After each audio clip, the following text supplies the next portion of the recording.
എല്ലാവർക്കും പുതിയൊരു ക്ലാസ്സിലേക്ക് സ്വാഗതം.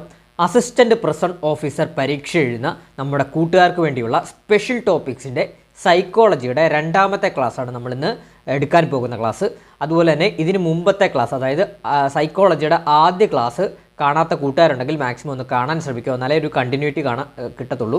അപ്പോൾ അതിൻ്റെ ലിങ്ക് ഞാൻ ഡിസ്ക്രിപ്ഷൻ ബോക്സിൽ പിൻ ചെയ്തിട്ടേക്കാം, ഡിസ്ക്രിപ്ഷൻ ബോക്സിൽ ഇട്ടേക്കാം. അതുപോലെ തന്നെ നമ്മുടെ ക്ലാസ്സസ് ആദ്യമായിട്ട് കാണുന്ന കൂട്ടുകാരുണ്ടെങ്കിൽ മാക്സിമം ഒന്ന് സബ്സ്ക്രൈബ് ചെയ്യണം. അതുപോലെ തന്നെ ഒന്ന് ഹൈപ്പ് ചെയ്യാനും മറക്കരുത്. നിങ്ങളൊന്ന് ഹൈപ്പ് ചെയ്യണം.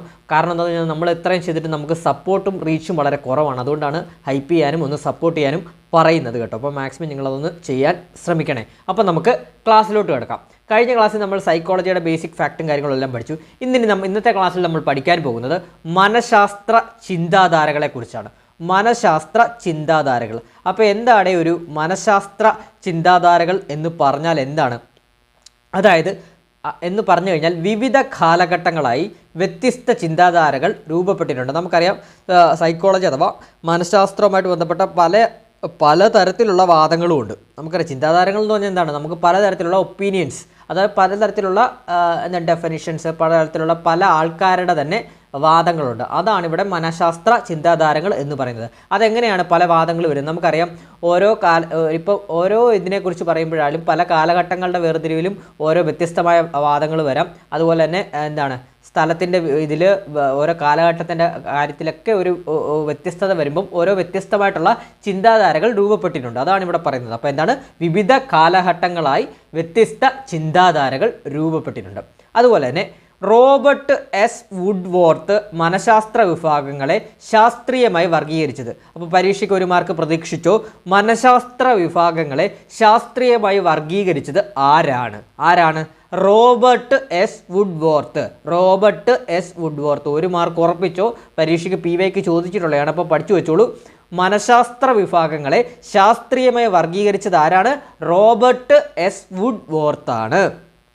അതുപോലെ തന്നെ വ്യത്യസ്ത കാലഘട്ടത്തിൽ ഞാൻ പറഞ്ഞിരുന്നു, വ്യത്യസ്ത കാലഘട്ടങ്ങളിൽ പല ചിന്താധാരകളും വന്നിട്ടുണ്ട്. അതുപോലെ തന്നെ അത് തന്നെയാണ് ഇവിടെ പറയുന്നത്. വ്യത്യസ്ത കാലഘട്ടങ്ങളിൽ പ്രസക്തമായിരുന്ന ചിന്താധാരകൾ താഴെ പറയുന്നു. അപ്പോൾ ഏതൊക്കെയാണ് വ്യത്യസ്ത കാലഘട്ടങ്ങളിൽ, അതായത് മനഃശാസ്ത്രവുമായിട്ട് ബന്ധപ്പെട്ടിട്ടുള്ള ചിന്താധാരകളായിട്ട് വന്നിട്ടുള്ളതെന്ന് നമുക്ക് നോക്കാം. ആദ്യത്തേത് ഘടനാവാദം അഥവാ സ്ട്രക്ചറലിസം. രണ്ടാമത്തേത് ധർമ്മവാദം അഥവാ ഫങ്ഷണലിസം. മൂന്നാമത്തേത് സമഗ്രതാവാദം, ജസ്റ്റാൾട്ടിസം. നാലാമത്തേത് വ്യവഹാരവാദം അഥവാ ബിഹേവിയറിസം. അടുത്തത് മാനസിക അപഗ്രന്ഥനം അഥവാ മനോവിശ്ലേഷണ സമീപനം, സൈക്കോ അനാലിസിസ്. അടുത്തത് ഏതാണ്? മാനവികതാവാദം, ഹ്യൂമാനിസം. അവസാനത്തേതാണ് ജ്ഞാനനിർമ്മിതിവാദം, കൊഗ്നിറ്റീവ് കൺസ്ട്രക്റ്റിവിസം കേട്ടോ. അപ്പോൾ ഇത്രയുമാണ് നമ്മുടെ വിവിധ കാലഘട്ടങ്ങളിലായി വന്നിട്ടുള്ള മനഃശാസ്ത്ര ചിന്താധാരകൾ. ഈ എല്ലാ ചിന്താധാരകളെക്കുറിച്ച് നമുക്ക് പഠിക്കേണ്ടതായിട്ടുണ്ട്. പരീക്ഷയ്ക്ക് ഇതിൽ നിന്നാണ് കൂടുതൽ ചോദ്യങ്ങളും സൈക്കോളജിയിൽ നിന്ന് വന്നിട്ടുള്ളത്. അതുകൊണ്ട് തന്നെയാണ് നമുക്ക് ഈ എല്ലാ ചിന്താധാരകളെക്കുറിച്ച് നമുക്ക് പഠിക്കേണ്ടതുണ്ട്. ബേസിക് പോയിൻറ്റ്സ് എല്ലാം നമ്മൾ അറിഞ്ഞിരിക്കേണ്ടതുണ്ട്. അപ്പോൾ നമുക്ക് ഓരോ ചിന്താധാരകളും പഠിച്ചങ്ങ് പോവാം, വളരെ എളുപ്പത്തിൽ തന്നെ അങ്ങ് പഠിച്ചു പോവാം. ആദ്യത്തേത് ഘടനാവാദം അഥവാ സ്ട്രക്ചറലിസം, അഥവാ അതിൻ്റെ മലയാളം പറയാം സംരചനാത്മക മനഃശാസ്ത്രം അഥവാ ഘടനാവാദം. ഇംഗ്ലീഷിൽ പറയുവാണെങ്കിൽ സ്ട്രക്ചറലിസം. എന്താണെന്ന് നമുക്ക് നോക്കാം. ജർമ്മൻ മനഃശാസ്ത്രജ്ഞനായിരുന്ന വില്യം വുഡ് ആണ് ഘടനാവാദത്തിൻ്റെ ഉപജ്ഞാതാവ്. അപ്പോൾ പരീക്ഷയ്ക്ക് ഒരു മാർക്ക് ഉറപ്പിച്ചോളൂ. ഘടനാവാദം അഥവാ സ്ട്രക്ചറലിസത്തിൻ്റെ ഉപജ്ഞാതാവ് ആരായിരുന്നു? ജർമ്മൻ മനഃശാസ്ത്രജ്ഞനായിരുന്ന വില്യം വൂണ്ട് ആയിരുന്നു ഘടനാവാദത്തിൻ്റെ ഉപജ്ഞാതാവ്. ക്ലിയർ ആണ്? അതുപോലെ തന്നെ മനഃശാസ്ത്രത്തിലെ ആദ്യ ചിന്താധാരയാണ് ഘടനാവാദം. അപ്പോൾ പരീക്ഷയ്ക്ക് ഞാൻ ചോദിക്കാം, മനഃശാസ്ത്രത്തിലെ ആദ്യ ചിന്താധാര ഏതാണ് എന്ന് ചോദിച്ചിട്ട് ഓപ്ഷൻസ് തരാം. അപ്പോൾ ഏതാണ് ആദ്യ ചിന്താധാരയായിട്ട് വരുന്നത്? ഘടനാവാദം അഥവാ സ്ട്രക്ചറലിസമാണ്. ഘടനാവാദത്തിൻ്റെ ഉപജ്ഞാതാവ് ആരാണ്?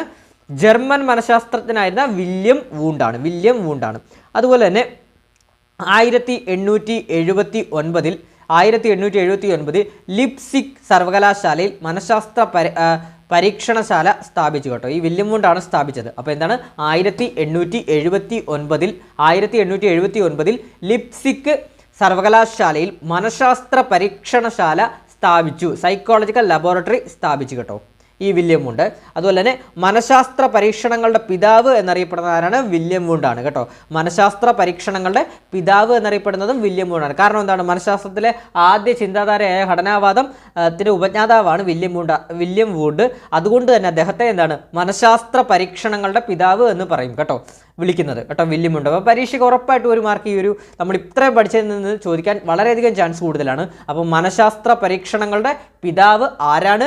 വില്യം വൂണ്ടാണ് കേട്ടോ. ഇനി നമുക്ക് അടുത്ത പോയിന്റിലോട്ട് വരാം. വില്യം വൂണ്ടിൻ്റെ ശിഷ്യനായിരുന്ന എഡ്വേർഡ് ടിച്ച്നർ ആണ് ഘടനാവാദം പ്രചരിപ്പിച്ചത്. അപ്പോൾ അടുത്ത ഒരു മാർക്കിനുള്ള സ്കോപ്പായ എന്താണ്? അപ്പോൾ ആരാണ് ഘടനാവാദം പ്രചരിപ്പിച്ചത്? ആരാണ് ഘടനാവാദം പ്രചരിപ്പിച്ചതെന്ന് പരീക്ഷയ്ക്ക് ചോദിക്കാം. ആരാണ്? വില്യം വൂണ്ടിൻ്റെ ശിഷ്യനായിരുന്ന എഡ്വേർഡ് ടിച്ച്നർ ആണ് ഘടനാവാദം പ്രചരിപ്പിച്ചത്. ഘടനാവാദം പ്രാധാന്യം നൽകുന്നത് സംവേദനത്തിനാണ് കേട്ടോ, സംവേദനത്തിനാണ്. പഠിച്ചു വെച്ചോളൂ. ഘടനാവാദം പ്രാധാന്യം നൽകുന്നത് എന്തിനാണ്? സംവേദനത്തിനാണ്. ആധുനിക പരീക്ഷണ മനഃശാസ്ത്രത്തിൻ്റെ പിതാവ് എന്ന് അറിയപ്പെടുന്നതും വില്യം വൂണ്ടാണ് കേട്ടോ. അപ്പോൾ അതുകൂടെ അറിഞ്ഞിരിക്കണം. ആധുനിക പരീക്ഷണ മനഃശാസ്ത്രത്തിൻ്റെ പിതാവ് എന്നറിയപ്പെടുന്നതും എന്താണ്? വില്യം വൂണ്ടാണ്. അപ്പോൾ മനഃശാസ്ത്ര പരീക്ഷണങ്ങളുടെ പിതാവ്, അതുകൂടാതെ തന്നെ ആധുനിക പരീക്ഷണ മനഃശാസ്ത്രത്തിൻ്റെ പിതാവ് എന്നറിയപ്പെടുന്നതും വില്യം വൂണ്ടാണ്.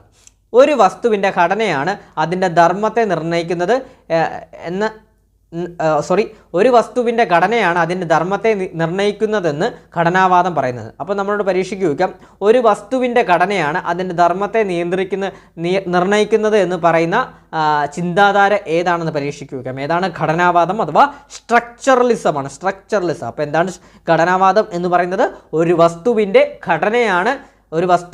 ഘടനയാണ് അതിൻ്റെ ധർമ്മത്തെ നിർണ്ണയിക്കുന്നത് എന്ന് ഘടനാവാദം പറയുന്നു കേട്ടോ.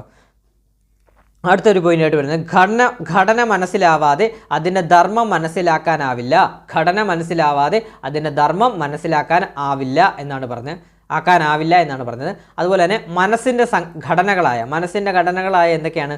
സംവേദനം, പ്രതീക്ഷണം, സ്മൃതി, വികാരം, ബിംബം, ഉദ്ദേശം എന്നിവ അദ്ദേഹം അപഗ്രന്ഥത്തിന് വിധേയമാക്കി. അപ്പോൾ ഒന്ന് പഠിച്ചു വെച്ചോളൂ. ജസ്റ്റ് ഒന്ന് കേട്ടിരുന്നാൽ മതി ഇതൊക്കെ. അപ്പോൾ മനസ്സിൻ്റെ ഘടനകളായ സംവേദനം, പ്രത്യക്ഷണം, സ്മൃതി, വികാരം, ബിംബം, ഉദ്ദേശം എന്നിവ അദ്ദേഹം അപഗ്രന്ഥനത്തിന് വിധേയമാക്കി. അതുപോലെ തന്നെ മനസ്സിൻ്റെ ഘടകങ്ങളെന്ന് ഘടനാവാദികൾ പറയുന്ന സംവേദനം, ബിംബം, വികാരം എന്നിവയുടെ അടിസ്ഥാനത്തിലുള്ള പഠനം വിജയകരമായില്ല. അതുകൂടെ നോട്ട് ചെയ്ത് വെച്ചോളൂ. സ്റ്റേറ്റ്മെൻറ്റായിട്ടൊക്കെ ചിലപ്പം ചോദിക്കാൻ സാധ്യതയുണ്ട്. അപ്പോൾ ഒന്ന് അറിഞ്ഞു വെച്ചോളൂ. ഞാൻ ഒന്നുകൂടെ പറയാം. മനസ്സിൻ്റെ ഘടകങ്ങളെന്ന് ഘടനാവാദികൾ പറയുന്ന സംവേദനം, ബിംബം, വികാരം എന്നിവയുടെ അടിസ്ഥാനത്തിലുള്ള പഠനം വിജയകരമായില്ല. കാരണം മനസ്സിൻ്റെ ഘടകങ്ങളെ വേർതിരിച്ച് പഠിക്കാനാവില്ല. ഘടനാവാദത്തിന് നിലനിൽപ്പില്ല എന്നാണ് ഇതിൻ്റെ റിസൾട്ട് വരുന്നത് കേട്ടോ. ഘടനാവാദത്തിന് നിലനിൽപ്പില്ല. അതുപോലെ തന്നെ അടുത്തൊരു പോയിന്റ് എന്ന് പറഞ്ഞാൽ ചിന്തയുടെയും സംവേദനങ്ങളുടെയും അടിസ്ഥാന ഘടകങ്ങളെ വിശകലനം ചെയ്യുന്നതിലൂടെ ബോധപൂർവമായ അനുഭവത്തിൻ്റെ ഘടന മനസ്സിലാക്കാൻ കഴിയുമെന്ന് ഘടനാവാദം നിർദ്ദേശിക്കുന്നു. ക്ലിയർ ആണ്. ഞാൻ ഒന്നുകൂടെ പറഞ്ഞു പോകുന്നുണ്ട്. അപ്പോൾ നിങ്ങൾക്ക് ഇപ്പോൾ തന്നെ അങ്ങ് പഠിച്ചു പോകാം. ഇത് കേട്ട് പഠിച്ചു പോകാം. നമ്മൾ സ്ട്രക്ചറലിസം അഥവാ ഘടനാവാദം ഞാൻ ഒന്നുകൂടെ പറയാം. ഘടനാവാദം അഥവാ സ്ട്രക്ചറലിസം ത്തെക്കുറിച്ചാണ് നമ്മൾ പറയുന്നത്. അത് ഒന്നുകൂടെ നമ്മൾ റിപ്പീറ്റ് ചെയ്യുവാണ്. ജർമ്മൻ മനഃശാസ്ത്രജ്ഞനായിരുന്ന വില്യം വൂണ്ടാണ് ഘടനാവാദത്തിൻ്റെ ഉപജ്ഞാതാവ്. അപ്പോൾ ഘടനാവാദത്തിൻ്റെ ഉപജ്ഞാതാവാരാണ്? ജർമ്മൻ മനഃശാസ്ത്രജ്ഞനായിരുന്ന വില്യം വൂണ്ടാണ്. മനഃശാസ്ത്രത്തിലെ ആദ്യ ചിന്താധാരയാണ് ഘടനാവാദം. അതുപോലെ തന്നെ 1879 ലിപ്സിക് സർവകലാശാലയിൽ മനഃശാസ്ത്ര പരീക്ഷണശാല വില്യം വൂണ്ട് സ്ഥാപിച്ചു.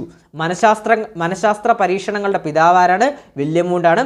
വില്യം വൂണ്ടിൻ്റെ ശിഷ്യനായിരുന്ന എഡ്വേർഡ് ടിച്ച്നർ ആണ് ഘടനാവാദം പ്രചരിപ്പിച്ചത്. ഘടനാവാദം പ്രാധാന്യം നൽകുന്നത് സംവേദനത്തിനാണ്.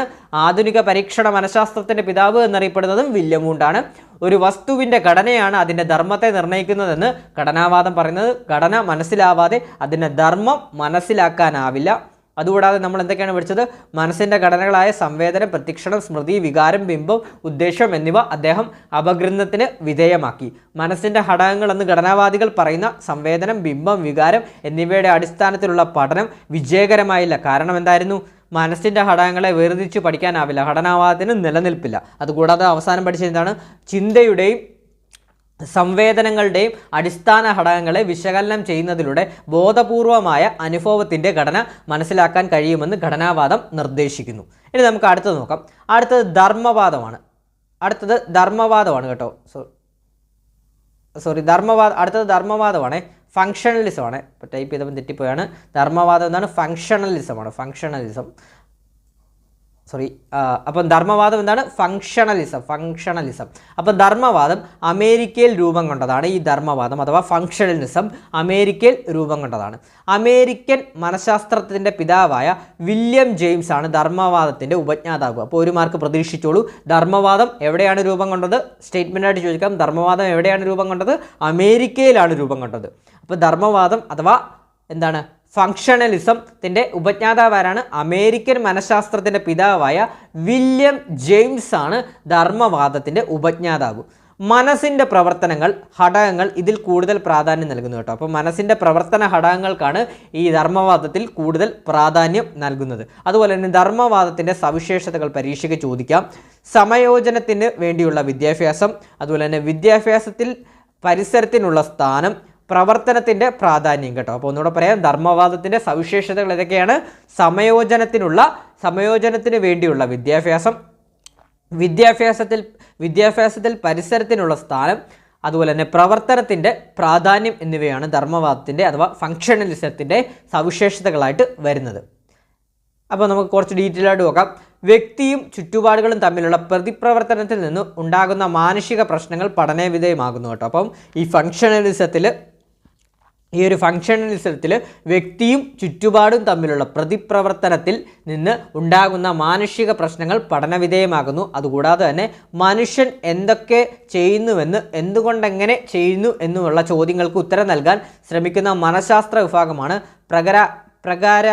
പ്രകാരാത്മിക മനഃശാസ്ത്രം അഥവാ ഫങ്ഷണലിസമാണ് പറയുന്നത് കേട്ടോ. അപ്പോൾ എന്താണ്? മനുഷ്യൻ എന്തൊക്കെ ചെയ്യുന്നുവെന്നും എന്തുകൊണ്ടെങ്ങനെ ചെയ്യുന്നു എന്നുമുള്ള ചോദ്യങ്ങൾക്ക് ഉത്തരം നൽകാൻ ശ്രമിക്കുന്ന മനഃശാസ്ത്ര വിഭാഗമാണ്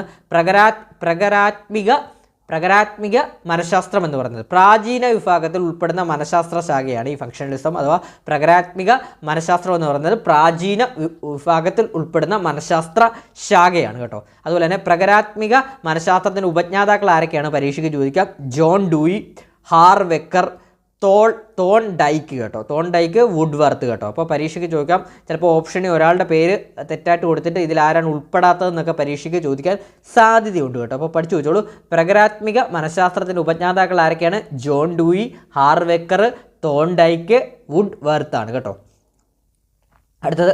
അടുത്ത പോയിന്റ്, പരിസരവുമായി സമയോജനം പുലർത്താൻ വ്യക്തിയെ സഹായിക്കുന്നതിന് മനസ്സിൻ്റെ ധർമ്മമാണെന്ന് ധർമ്മവാദികൾ വിശ്വസിക്കുന്നു കേട്ടോ. അപ്പോൾ പഠിച്ചു വെച്ചോളൂ. പരിസരവുമായി സമയോജനം പുലർത്താൻ വ്യക്തിയെ സഹായിക്കുന്നത് മനസ്സിൻ്റെ ധർമ്മമാണെന്ന് ധർമ്മവാദികൾ വിശ്വസിക്കുന്നു. അതുപോലെ തന്നെ പഠനം, ഓർമ്മ, പ്രചോദനം, അപഗ്രഥനം എന്നീ ധർമ്മങ്ങളെ പഠനവിധേയമാക്കണമെന്ന് ധർമ്മവാദികൾ വാദിക്കുന്നു. അപ്പോൾ പരീക്ഷയ്ക്ക് ചോദിക്കാം. ധർമ്മവാദികൾ വാദിക്കുന്നത് എന്തിനെയൊക്കെ പഠനവിധേയമാക്കണമെന്നാണ് ധർമ്മവാദികൾ വാദിക്കുന്നത് എന്നൊക്കെ പരീക്ഷയ്ക്ക് ചോദിക്കാം. അപ്പോൾ എന്തിനൊക്കെയാണ്? പഠനം, ഓർമ്മ, പ്രചോദനം, അപഗ്രഥനം എന്നീ ധർമ്മങ്ങളെ പഠനവിധേയമാക്കണം എന്ന് ധർമ്മവാദികൾ സമർത്ഥിക്കുന്നു. അപ്പോൾ ഇത്രയുമാണ് നമ്മൾ ഫങ്ഷണലിസം അഥവാ ധർമ്മവാദത്തെക്കുറിച്ച് പഠിക്കേണ്ടതായിട്ടുള്ളത്. അപ്പം നമ്മൾ കംപ്ലീറ്റ് ഡീറ്റെയിൽ ആയിട്ട് നോക്കി. ഇനി അടുത്തത് നമ്മൾ സമഗ്രതാവാദമാണ്. ജസ്റ്റാൾട്ടിസം അഥവാ സമഗ്രതാവാദം. അതെന്താണെന്ന് നോക്കാം. സമഗ്രതാവാദം എന്ന് പറഞ്ഞാൽ വ്യക്തിഗത അനുഭവമാണ് പഠനത്തിന് ആധാരമെന്നാണ് ജസ്റ്റാൾട്ടിസം അഥവാ സമഗ്രതാവാദം കൊണ്ട് ഉദ്ദേശിക്കുന്നത്. അപ്പോൾ എന്താണ്? വ്യക്തിഗത അനുഭവമാണ് പഠനത്തിന് ആധാരമെന്നാണ് സമഗ്രതാവാദത്തിൽ പറയുന്നത്. 1912 ജർമ്മനിയിൽ രൂപം കൊണ്ടു കേട്ടോ. അപ്പോൾ പരീക്ഷയ്ക്ക് ചോദിക്കാം. സമഗ്രതാവാദം എന്നാണ് രൂപം കൊണ്ടത്? 1912 ജർമ്മനിയിൽ രൂപം കൊണ്ടു. ഉപജ്ഞാതാവാരാണ്? മാക്സ് വെർത്തിമർ ആണ് കേട്ടോ. മാക്സ് വെർത്തിമർ ആണ്. വളരെ ഇമ്പോർട്ടൻ്റ് ആണ്. സമഗ്രതാവാദത്തിൻ്റെ ഉപജ്ഞാതാവാരാണ്? മാക്സ് വെർത്തിമർ ആണ് സമഗ്രതാവാദത്തിൻ്റെ ഉപജ്ഞാതാവായിട്ടിരുന്നത്. വളരെ ഇമ്പോർട്ടൻ്റ് ആണ്. ഒരു മാർക്ക് പ്രതീക്ഷിക്കാം. സമഗ്രതാവാദം അഥവാ ജസ്റ്റാൾട്ടിസത്തിൻ്റെ ഉപജ്ഞാതാവാരാണ്? മാക്സ് വെർത്തിമർ. ഘടനകളുടെ ആകെത്തുകയേക്കാൾ മെച്ചപ്പെട്ടതാണ് അതിൻ്റെ സമഗ്രത. അപ്പോൾ ഘടനകളുടെ ആകെത്തുകയേക്കാൾ മെച്ചപ്പെട്ടതാണ് അതിൻ്റെ സമഗ്രത എന്നാണ് ഇവർ പറയുന്നത്. അതുപോലെ തന്നെ സമഗ്രത എന്ന വാക്കിനർത്ഥം സമഗ്ര രൂപം അഥവാ സാകല്യ രൂപം, കോൺഫിഗറേഷൻ എന്നാണ് കേട്ടോ. അപ്പോൾ സമഗ്രത എന്ന വാക്കിനർത്ഥം എന്താണ്? സമഗ്ര രൂപം അതുപോലെ അഥവാ സാകല്യ രൂപം, കോൺഫിഗറേഷൻ എന്നാണ് പറയുന്നത്. ഘടകങ്ങൾ ചേർന്ന് നിൽക്കുന്ന രൂപത്തെ അർത്ഥമാക്കുന്ന പദമാണ് സമഗ്രത. അപ്പോൾ സമഗ്രത എന്താണ്? ഘടകങ്ങൾ ചേർന്ന് നിൽക്കുന്ന രൂപത്തെ അർത്ഥമാക്കുന്ന പദമാണ് സമഗ്രത എന്ന് പറയുന്നത്. പ്രത്യക്ഷണത്തെ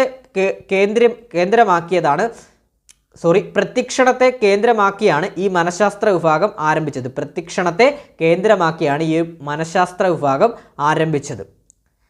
നമുക്കിനി നോക്കാം. ഒരു വസ്തുവിൻ്റെ സമഗ്രമായ അനുഭവമാണ് പ്രത്യക്ഷണത്തിൻ്റെ അടിസ്ഥാനമെന്ന് ഗസ്റ്റാൾട്ട് മനഃശാസ്ത്രം വാദിക്കുന്നു. അഥവാ ഗസ്റ്റാൾട്ട് മനഃശാസ്ത്രം വാദിക്കുന്നു കേട്ടോ. അപ്പോൾ പഠിച്ചു വെച്ചോളൂ. സമഗ്രതാവാദത്തിൽ എന്താണ് പറയുന്നത്? ഒരു വസ്തുവിൻ്റെ സമഗ്രമായ അനുഭവമാണ് പ്രത്യക്ഷണത്തിൻ്റെ അടിസ്ഥാനമെന്ന് ഗസ്റ്റാൾട്ട് മനഃശാസ്ത്രം വാദിക്കുന്നു. ഒരു പഠിതാവിനെ അല്ലെങ്കിൽ ഒരു വ്യക്തിയെ പഠിപ്പിക്കുന്നതിനും മനസ്സിലാക്കുന്നതിനും അവരുടെ വ്യക്തിഗത അനുഭവങ്ങൾ മനസ്സിലാക്കിയാൽ മാത്രമേ സാധിക്കൂ എന്ന് പറയുന്ന സിദ്ധാന്തമാണ് ഈ ഗസ്റ്റാൾട്ടിസം എന്ന് പറയുന്നത് കേട്ടോ. അതുപോലെ തന്നെ അന്തർദൃഷ്ടി സിദ്ധാന്തം, ക്ഷേത്ര സിദ്ധാന്തം, അന്തർദൃഷ്ടി സിദ്ധാന്തം, ക്ഷേത്ര സിദ്ധാന്തം എന്നിവ ഗസ്റ്റാൾട്ട് മനഃശാസ്ത്രജ്ഞരുടെ സംഭാവനയാണ്. അപ്പോൾ ഗസ്റ്റാൾട്ട് മനഃശാസ്ത്രജ്ഞരുടെ സംഭാവനകൾ ഏതൊക്കെയാണ്? അന്തർദൃഷ്ടി സിദ്ധാന്തം, ക്ഷേത്ര സിദ്ധാന്തം എന്നിവയാണ് ഗസ്റ്റാൾട്ട് മനഃശാസ്ത്രജ്ഞരുടെ സംഭാവനകളായിട്ട് വരുന്നത്. അടുത്തത് ഗസ്റ്റാൾട്ട് മനഃശാസ്ത്രത്തിൻ്റെ ഉപജ്ഞാതാക്കൾ ആരൊക്കെയാണെന്ന് പരീക്ഷയ്ക്ക് ചോദിക്കാം. കോഹ്ലർ, കോഫ്ക, അതുപോലെ തന്നെ വെർത്തിമറാണ് കേട്ടോ. അപ്പോൾ ഗസ്റ്റാൾട്ട് മനഃശാസ്ത്രത്തിൻ്റെ ഉപജ്ഞാതാക്കളാണ് ചോദിച്ചിരുന്നത്. ഉപജ്ഞാതാക്കൾ ആരൊക്കെയാണ്? കോഹ്ലർ, കോഫ്ക, വെർത്തിമറാണ്. ഇനി നമ്മൾ അടുത്ത് പഠിക്കാൻ പോകുന്നത് ബിഹേവിയറിസം അഥവാ വ്യവഹാരവാദം അഥവാ ചേഷ്ടാവാദം, ബിഹേവിയറിസമാണ് ഇനി അടുത്തത് പഠിക്കാൻ പോകുന്നത്. അപ്പം എന്താണെന്ന് നമുക്ക് നോക്കാം. വ്യവഹാരവാദം 1913 അമേരിക്കയിൽ ആവിർഭവിച്ചു കേട്ടോ. അപ്പോൾ 1913 അമേരിക്കയിൽ ആവിർഭവിച്ചു. അതുപോലെ ഒരു ഉപജ്ഞാതാവാണ്. വ്യവഹാരവാദത്തിൻ്റെ ഉപജ്ഞാതാവാരാണ്? ജോൺ ബി വാട്സൺ ആണ് കേട്ടോ. ജോൺ ബി വാട്സൺ ആണ് വ്യവഹാരവാദത്തിൻ്റെ ഉപജ്ഞാതാവായിട്ട് വരുന്നത്. അമേരിക്കൻ മനഃശാസ്ത്രജ്ഞനാണ് ജോൺ ബി വാട്സൺ കേട്ടോ. അതുപോലെ തന്നെ വ്യവഹാരവാദ സമീപനത്തിൽ നിരീക്ഷിക്കാവുന്നതും അളക്കാവുന്നതുമായ പ്രതിഭാസങ്ങളാണ് പഠനവിധേയമാക്കുന്നത്. അപ്പോൾ വ്യവഹാര സമീപനത്തിൽ എന്തൊക്കെയാണ് പഠനവിധേയമാക്കുന്നത്? നിരീക്ഷിക്കാവുന്നതും അളക്കാവുന്നതുമായ പ്രതിഭാസങ്ങളാണ് പഠനവിധേയമാക്കുന്നത്. വ്യവഹാരവാദം അനുസരിച്ച് ഒരു വ്യക്തിയെ പഠിപ്പിക്കാനായി അല്ലെങ്കിൽ മനസ്സിലാക്കാനായി ആ വ്യക്തിയുടെ വ്യവഹാരങ്ങളെ പഠനവിധേയമാക്കുന്നു. അതുപോലെ തന്നെ മനുഷ്യൻ്റെ എല്ലാ പ്രവർത്തനങ്ങളും ചോദക പ്രതികരണങ്ങളാണെന്ന് വാട്സൺ അഭിപ്രായപ്പെട്ടു. അപ്പോൾ ഇതൊക്കെ പരീക്ഷയ്ക്ക് കോട്സായിട്ട് ചോദിക്കാം. ആരാണ് അഭിപ്രായപ്പെട്ടതെന്നൊക്കെ പരീക്ഷയ്ക്ക് ചോദിക്കാം. അപ്പോൾ എന്താണ്? മനുഷ്യൻ്റെ എല്ലാ പ്രവർത്തനങ്ങളും ചോദക പ്രതികരണങ്ങളാണെന്ന് വാട്സൺ അഭിപ്രായപ്പെട്ടു. അതിനാൽ ചോദക പ്രതികരണ യൂണിറ്റുകൾ അദ്ദേഹം റിഫ്ലക്സസ് എന്ന് പേര് നൽകി. അപ്പോൾ ചോദക പ്രതികരണ യൂണിറ്റുകൾക്ക് അദ്ദേഹം റിഫ്ലക്സസ് എന്ന് പേര് നൽകി. വ്യവഹാരത്തിന് പ്രാധാന്യം നൽകുന്നവയാണ് ചോദക പ്രതികരണവും തമ്മിലുള്ള വ്യവഹാരത്തിന് പ്രാധാന്യം നൽകുന്നു ഇത്. അതുപോലെ തന്നെ ചോദക പ്രതികരണവും തമ്മിലുള്ള പ്രവർത്തനവുമാണ് പഠനത്തിൽ ആധികാരികമായത് എന്ന് പരാമർശിക്കുന്നു. വ്യവഹാരവാദത്തിലെ ആശയങ്ങളും സിദ്ധാന്തങ്ങളും രൂപപ്പെടുത്തിയവരാരൊക്കെയാണെന്ന് പരീക്ഷയ്ക്ക് ചോദിക്കാം. Pavlov, Thorndike, Skinner, CL Hull. Just ഒന്ന് കേട്ടിരുന്നാൽ മതി. Pavlov, Thorndike, Skinner, CL Hull എന്നിവരാണ് വ്യവഹാരവാദത്തിലെ ആശയങ്ങളും സിദ്ധാന്തങ്ങളും രൂപപ്പെടുത്തിയവർ. അതുപോലെ തന്നെ പക്ഷികളിലും മൃഗങ്ങളിലും പരീക്ഷണം നടത്തി കണ്ടെത്തിയത് ഇതിൻ്റെ ന്യൂനവശമാണ് കേട്ടോ. അപ്പം വ്യവഹാരവാദത്തിൻ്റെ ന്യൂനവശം എന്താണ്? പക്ഷികളിലും മൃഗങ്ങളിലും പരീക്ഷണം നടത്തി കണ്ടെത്തിയത് എന്നത് ഇതിൻ്റെ ന്യൂനവശമാണ്.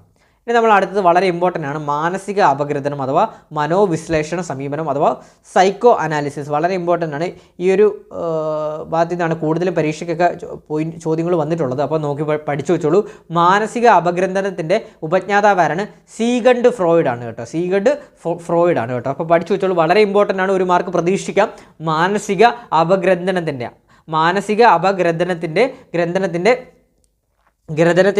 ഉപജ്ഞാതാവാരാണ്? സീഗണ്ട് ഫ്രോയിഡ് ആണ്. അതുപോലെ തന്നെ സ്വപ്നങ്ങളുടെ വ്യാഖ്യാനം ഇൻ്റർപ്രട്ടേഷൻ ഓഫ് ഡ്രീംസ്, സ്വപ്നങ്ങളുടെ വ്യാഖ്യാനം എന്ന ഗ്രന്ഥം രചിച്ചതാരാണ്? സീഗഡ് ഫ്രോയിഡ് ആണ് കേട്ടോ. 1 മാർക്ക് പ്രതീക്ഷിക്കാം. പരീക്ഷയ്ക്ക് ഉറപ്പായിട്ടും ചോദിക്കുന്ന 2 പോയിന്റുകളാണ്. മാനസിക അപഗ്രഥനത്തിൻ്റെ ഉപജ്ഞാതാവാരാണ്? സീഗഡ് ഫ്രോയിഡ് ആണ്. അതുപോലെ തന്നെ സീഗഡ് ഫ്രോയിഡിൻ്റെ പ്രധാനപ്പെട്ട ഗ്രന്ഥം ഏതാണ്? സ്വപ്നങ്ങളുടെ വ്യാഖ്യാനം. സ്വപ്നങ്ങളുടെ വ്യാഖ്യാനം എന്ന ഗ്രന്ഥം രചിച്ചത് ആരാണ്? സീഗഡ് ഫ്രോയിഡ് ആണ്. അതുപോലെ തന്നെ ഫ്രോയിഡിൻ്റെ ചില പ്രധാനപ്പെട്ട ഗ്രന്ഥങ്ങളൊന്ന് അറിഞ്ഞിരുന്നാൽ മതി. On aphasia, the psychology of everyday life, the ego and the id, അതുപോലെ തന്നെ ബിയോണ്ട് ദ പ്ലഷർ പ്രിൻസിപ്പിൾ എന്നിവയാണ് അദ്ദേഹത്തിൻ്റെ പ്രധാന ഗ്രന്ഥങ്ങളായിട്ട് വരുന്നത്. ഇത് അറിഞ്ഞിരിക്കണം. സ്വപ്നങ്ങളുടെ വ്യാഖ്യാനം എന്ന ഗ്രന്ഥം രചിച്ചത് സീഗഡ് ഫ്രോയിഡ് ആണ്. 1 മാർക്ക് പ്രതീക്ഷിക്കാം പരീക്ഷയ്ക്ക് കേട്ടോ. അതുപോലെ തന്നെ അടുത്ത പോയിന്റ്, അബോധ മനസ്സിൻ്റെ ചോദകങ്ങളാണ് ചിന്തയിലൂടെയും സ്വപ്നങ്ങളിലൂടെയും വ്യവഹാരങ്ങളിലൂടെയും ഒരു വ്യക്തിയിൽ പ്രകടമാകുന്നത് എന്ന് വാദിക്കുന്ന സിദ്ധാന്തമാണ് മാനസിക അപഗ്രഥനം കേട്ടോ. മാനസിക അപഗ്രഥനം വളരെ ഇമ്പോർട്ടൻ്റ് ആണ്, പഠിച്ചു വെച്ചോളൂ. അബോധ മനസ്സിൻ്റെ, നോട്ട് ചെയ്താൽ ഞാൻ ഒന്നുകൂടെ പറയാം. അബോധ മനസ്സിൻ്റെ ചോദകങ്ങളാണ് ചിന്തയിലൂടെയും സ്വപ്നങ്ങളിലൂടെയും വ്യവഹാരങ്ങളിലൂടെയും ഒരു വ്യക്തിയിൽ പ്രകടമാകുന്നത് എന്ന് വാദിക്കുന്ന സിദ്ധാന്തമാണ് മാനസികാപഗ്രഥനം കേട്ടോ. മാനസികാപഗ്രഥനം. അടുത്ത പോയിന്റ് നോക്കാം. പ്രധാന മാനസിക പ്രവർത്തനങ്ങളെയെല്ലാം നിയന്ത്രിക്കുന്നത് അബോധ തലമാണെന്ന് വ്യക്തമാക്കിയതാരാണ്? സീഗഡ് ഫ്രോയിഡ് ആണ് കേട്ടോ. അപ്പോൾ പ്രധാന മാനസിക പ്രവർത്തനങ്ങളെയെല്ലാം നിയന്ത്രിക്കുന്നത് അബോധ തലമാണെന്ന് വ്യക്തമാക്കിയത് ആരാണ്? സീഗഡ് ഫ്രോയിഡ് ആണ് കേട്ടോ. സീഗഡ് ഫ്രോയിഡ് ആണ്. വളരെ ഇമ്പോർട്ടൻ്റ് ആണ്. അപ്പോൾ നമുക്ക് ഇനി അടുത്തതിലോട്ട് പോവാം. അടുത്തത് മാനവികതാവാദം ഹ്യൂമനിസം. വളരെ ഇമ്പോർട്ടൻ്റ് ആണ്, പഠിച്ചു വെച്ചോളൂ. മാനവികതാവാദം അഥവാ ഹ്യൂമനിസം എന്ന് പറഞ്ഞാൽ 21-ാം നൂറ്റാണ്ടിൽ പുതിയ ആശയമാണ് മാനവികതാവാദം. വളരെ ഇമ്പോർട്ടൻ്റ് ആണ്, സ്ഥിരമായിട്ട് പരീക്ഷിക്കുന്നൊരു ടോപ്പിക് കൂടെയാണ്. അപ്പോൾ 21-ാം നൂറ്റാണ്ടിലെ പുതിയ ആശയം ഏതാണ്? മാനവികതാവാദമാണ്.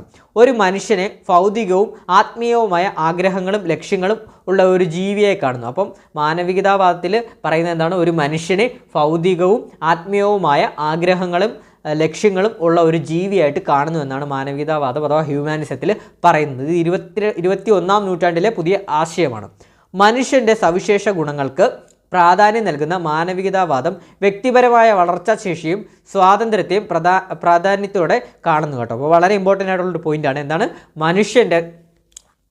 മനുഷ്യൻ്റെ സവിശേഷ ഗുണങ്ങൾക്ക് പ്രാധാന്യം നൽകുന്ന മാനവികതാവാദം വ്യക്തിപരമായ വളർച്ചാശേഷിയും സ്വാതന്ത്ര്യത്തെയും പ്രാധാന്യം നൽകുന്നു. ആ പേര് കേൾക്കുമ്പോഴേ അറിയില്ല. മാനവികതാവാദം ഹ്യൂമനിസം എന്ന് പറയുമ്പോൾ എന്താണ്? നമ്മുടെ മനുഷ്യൻ്റെ സവിശേഷ ഗുണങ്ങൾക്ക് പ്രാധാന്യം നൽകുന്നതാണ് മാനവികതാവാദം എന്ന് പറയുന്നത്. അതായത് വ്യക്തിപരമായ വളർച്ചാശേഷിയും സ്വാതന്ത്ര്യത്തെയൊക്കെ ഇത് പ്രാധാന്യത്തോടെ കാണുന്നു.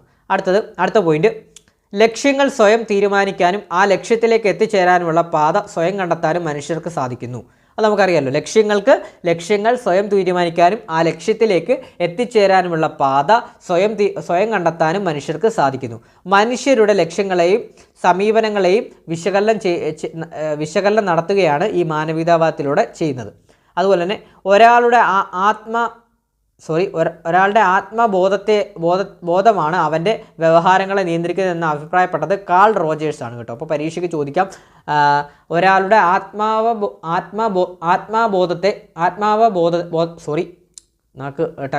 നാക്കൊന്ന് തെറ്റിപ്പോയതാണ്. ഒരാളുടെ ആത്മബോധമാണ് അവൻ്റെ വ്യവഹാരങ്ങളെ നിയന്ത്രിക്കുന്നത് എന്ന് അഭിപ്രായപ്പെട്ടത് ആരാണ്? കാൾ റോജേഴ്സ് ആണ് കേട്ടോ.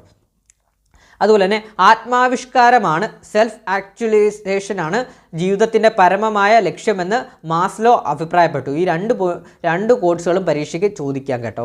വളരെ ഇമ്പോർട്ടൻ്റ് ആണ്. ഞാൻ ഒന്നുകൂടെ പറയാം. ഒരാളുടെ ആത്മാവബോധമാണ് അവൻ്റെ വ്യവഹാരങ്ങളെ നിയന്ത്രിക്കുന്നതെന്ന് അഭിപ്രായപ്പെട്ടത് കാൾ റോജേഴ്സ് ആണ്. ആത്മാവിഷ്കാരമാണ് ജീവിതത്തിൻ്റെ പരമമായ ലക്ഷ്യം എന്ന് മാസ്ലോ അഭിപ്രായപ്പെട്ടു. ആത്മാവിഷ്കാരമാണ് ജീവിതത്തിൻ്റെ പരമമായ ലക്ഷ്യം എന്ന് അഭിപ്രായപ്പെട്ടത് ആരാണ്? മാസ്ലോയാണ്. മാനവികതാവാദത്തിൻ്റെ പ്രധാന വക്താക്കൾ ആരൊക്കെയാണെന്ന് അറിഞ്ഞിരിക്കണം. കാൾ റോജർ, ഗ്ലെയ്സർ, ക്രോപ്സ്, എബ്രഹാം മാസ്ലോയാണ്. അപ്പോൾ മാനവികതാവാദത്തിൻ്റെ പ്രധാന വക്താക്കൾ ആരൊക്കെയാണ്? കാൾ റോജർ, ഗ്ലെയ്സർ, അതുപോലെ തന്നെ അബ്രഹാം മാസ്ലോയാണ്.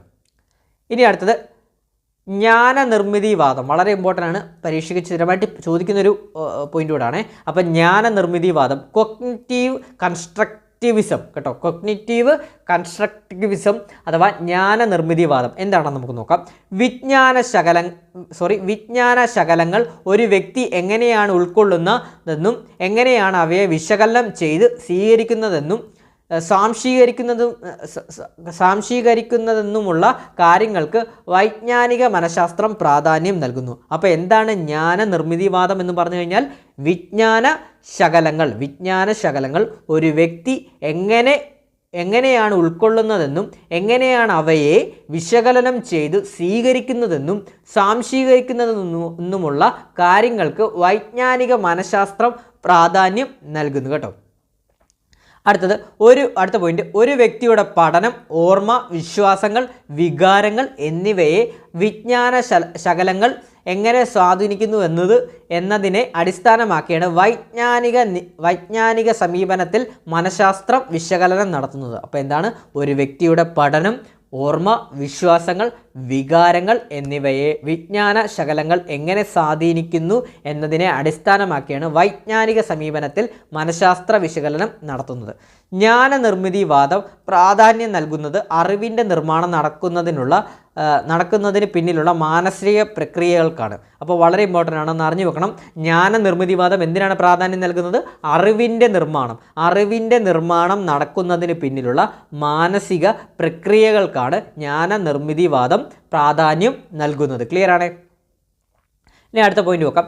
കുട്ടിക്ക് സ്വയം അറിവ് നിർമ്മിക്കാനുള്ള കഴിവുണ്ടെന്ന ആശയം മുന്നോട്ട് വെക്കുന്നത് ജ്ഞാന നിർമ്മിതിവാദമാണ് അഥവാ വൈജ്ഞാനികവാദമാണ് കേട്ടോ. അത് PYQ ആയിട്ട് കഴിഞ്ഞ വർഷം നടന്ന പരീക്ഷയ്ക്ക് ചോദിച്ചിട്ടുള്ളതാണ്. അപ്പോൾ ഇനി റിപ്പീറ്റ് ചെയ്യാം. PYQ ചോദിച്ചിട്ടുള്ളതാണ് കേട്ടോ. അപ്പോൾ ഒരു മിനിറ്റ്, അത് പ്രീവിയസ് ഇയർ ചോദിച്ചിട്ടുള്ളൊരു ക്വസ്റ്റ്യൻ കൂടെയാണ് സ്പെഷ്യൽ ടോപ്പിക്സിൽ നിന്ന്. അപ്പോൾ എന്താണ് കുട്ടിക്ക് സ്വയം അറിവ് നിർമ്മിക്കാനുള്ള കുട്ടിക്ക് സ്വയം അറിവ് നിർമ്മിക്കാനുള്ള കഴിവുണ്ടെന്ന ആശയം മുന്നോട്ട് വെക്കുന്ന വാദം ഏതാണ്? ജ്ഞാന നിർമ്മിതിവാദമാണ്. ജ്ഞാന നിർമ്മിതിവാദത്തിൻ്റെ നൂതന വിഭാഗം സാമൂഹ്യ ജ്ഞാന നിർമ്മിതിവാദമാണ് കേട്ടോ. അപ്പോൾ പഠിച്ചു വെച്ചോളൂ.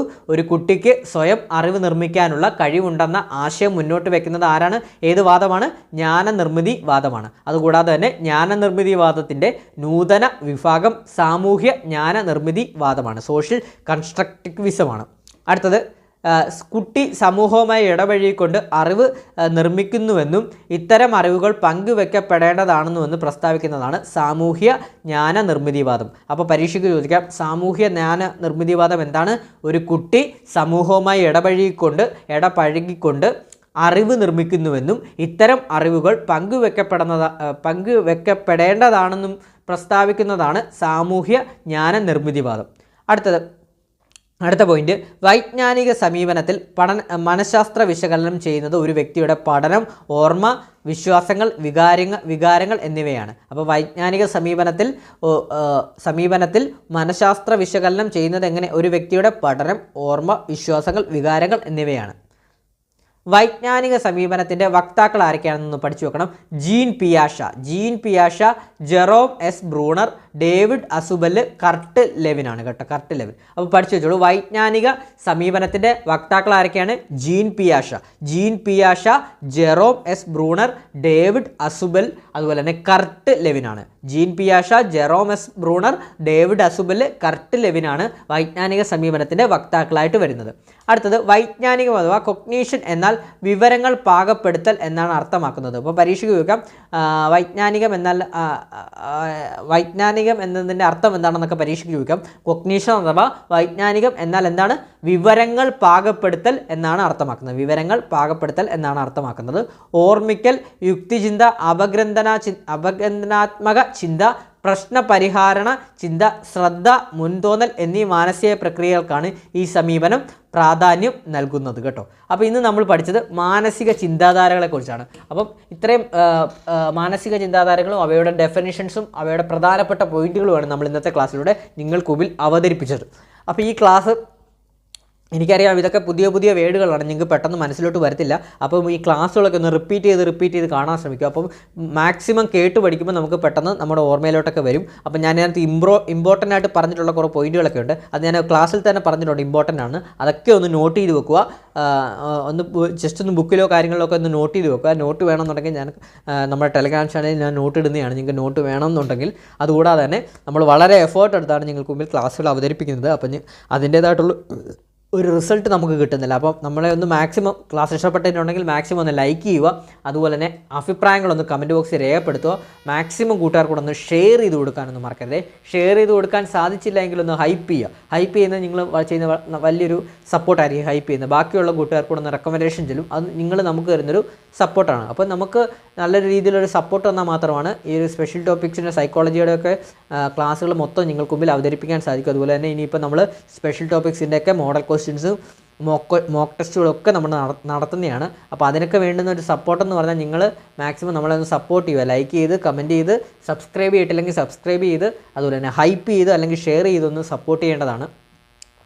അതുപോലെ തന്നെ ഇതിന് മുമ്പത്തെ ക്ലാസ്സുകളൊക്കെ ഞാൻ ഡിസ്ക്രിപ്ഷൻ ബോക്സിലിടും. അതുപോലെ തന്നെ കേരളത്തിലെ സാമൂഹിക ക്ഷേമ പദ്ധതികളുടെ ഒരു ക്ലാസ് നമ്മൾ ഇന്നലെ ഇട്ടിരുന്നു. അതൊന്നും എല്ലാവരും ഒന്ന് പോയി കാണാൻ ശ്രമിക്കണം. അതിൽ നിന്നൊക്കെ 1-2 മാർക്കൊക്കെ ഈ വരുന്ന assistant prison officer, female assistant prison officer പരീക്ഷയ്ക്കൊക്കെ ഉറപ്പായിട്ടും ചോദിക്കുന്നതാണ്. 2 പദ്ധതികളെക്കുറിച്ചൊക്കെ 2 മാർക്കിനൊക്കെ ചോദിക്കാൻ സാധ്യതയുള്ള ആ ക്ലാസ്സുകളും അതുപോലെ തന്നെ നമ്മുടെ കറണ്ട് അഫയേഴ്സ് ക്ലാസ്സുകളും ഒക്കെ മാക്സിമം നിങ്ങളൊന്ന് പ്രയോജനപ്പെടുത്തുക. അതുപോലെ തന്നെ നമ്മളെ സപ്പോർട്ട് ചെയ്യുക. സപ്പോർട്ട് ചെയ്യുന്നതിനനുസരിച്ച് നിങ്ങൾക്ക് ക്ലാസ്സുകൾ എനിക്ക് അവതരിപ്പിക്കാൻ സാധിക്കുന്നതാണ്. അപ്പം പുതിയൊരു സ്പെഷ്യൽ ടോപ്പിക്സിൻ്റെ സൈക്കോളജിയുടെ അടുത്തൊരു ക്ലാസ്സുമായിട്ട് ഉടനെ തന്നെ കാണുന്നതാണ്. അപ്പം അഭിപ്രായങ്ങളൊക്കെ കമൻറ്റ് ചെയ്യുക, സപ്പോർട്ട് ചെയ്യുക. Thank you.